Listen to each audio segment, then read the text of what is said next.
The greatest gift that this show has given me is to portray Matthew on the spectrum. The thing about making The Chosen different is that it's something that we've never seen before. You're seeing all diverse cast, first of all. Second of all, you're seeing kind of just people living moment to moment, and it's like real circumstances back then that make it plausible to be like, I didn't think about this. I didn't think that, this tax collector could have been shunned by his family and an outcast in society. And, the greatest gift that this show has given me is to portray Matthew on the spectrum. For what sane person would stand up to the Roman Empire? I am sane. Yes, but a very different kind of sane. I've received many messages, but particularly from parents who have talked to me about their kids and saying, I was watching The Chosen and my child was like, oh, Matthew's just like me. And then the parents would just be like, wait a second.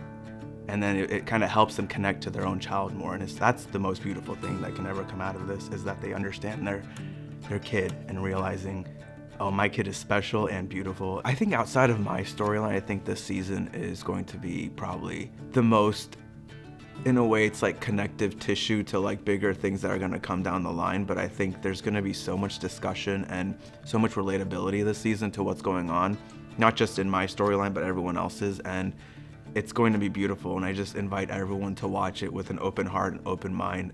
But I say to you, everyone who is angry with his brother will be liable to judgment. That whole moment has wrecked him because he's really, as Matthew, he really seeks to learn. He just wants to understand things, and the way he asks them may not be the most finesse. It's very good, Matthew. When you said to be reconciled to your brother, can you elaborate on Matthew, perhaps we can talk about this some other time?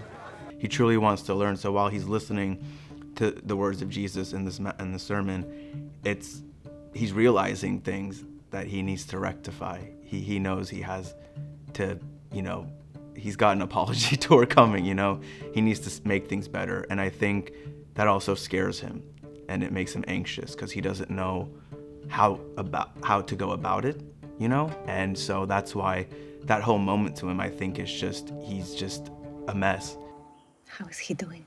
For with the judgment you pronounce, sermon. you will be judged. the words are the same as written, but The measure you use No, he's saying them. to you. yes. When everyone goes off to their homes after the sermon, he doesn't have anywhere to go. And so he's kind of wandering and just wanders himself to his parents' house. It's hard for him to do these things, but he knows he has to do it, but he's like, having second thoughts. And then, his dad opens the door. And the way his dad addresses him, it kind of takes Matthew back.